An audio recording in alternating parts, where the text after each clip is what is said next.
In June 2018, a mega evangelistic campaign was held in Harare, the capital city of Zimbabwe. Of the 153 people baptized, 40 of them were former ladies of the night who had no other sources of income apart from the licentious wage they adopted as a result of them being widowed. According to local customs, such people are excluded and regarded as taboo, but the church did not turn them away. Instead, they were embraced and promised love and full support in finding new decent ways of making income.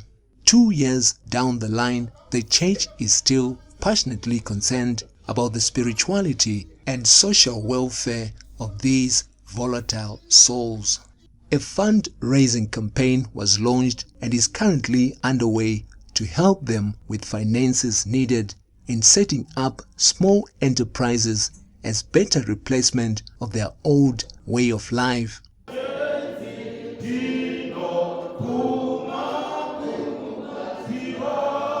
On May 28, a ceremony was held at Glenview Church in Harare to dedicate the distribution of part of the proceeds gained from the crowdfunding.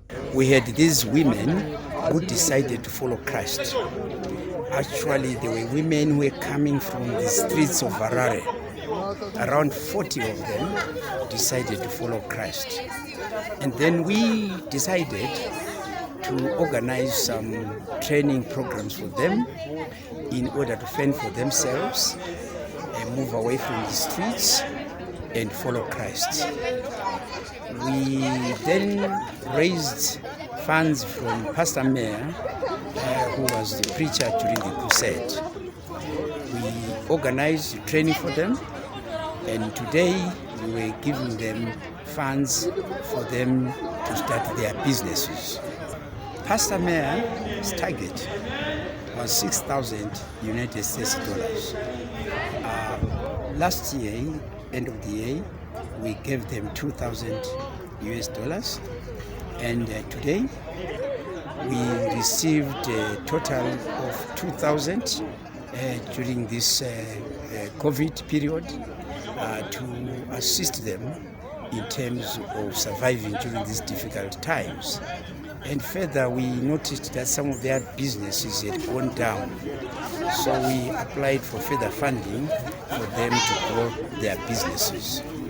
This support program is part of a systematic retention initiative aimed at permanently removing these women off the streets and have them glued in the faith. The reason why we make these follow-ups is because we also need to nurture those who get converted.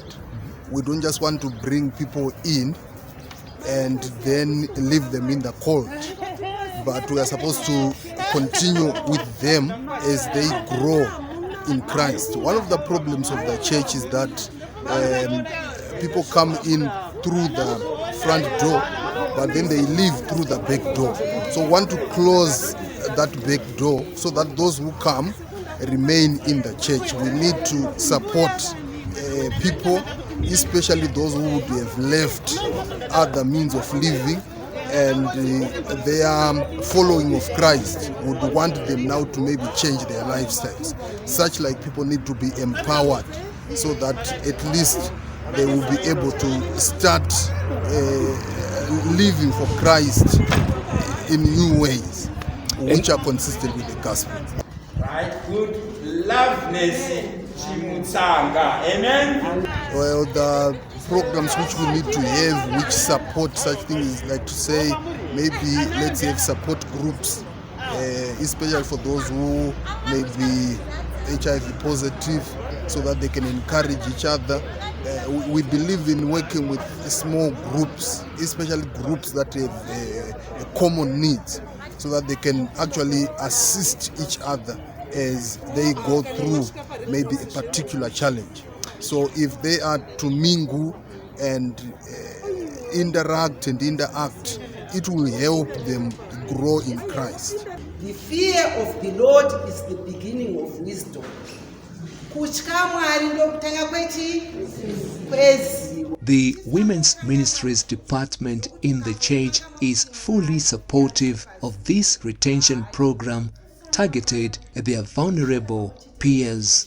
I must thank the union for their support, particularly the women's ministries led by Maimanungo and Maimando.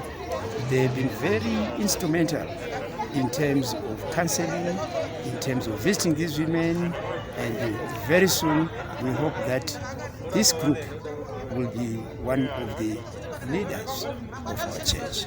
Ellen White, commenting on the attitude of Christ towards the woman found in the act of adultery, says, Christian love is slow to censure, quick to discern penitence, ready to forgive, to encourage, to set the wanderer in the path of holiness, and to stay his feet therein.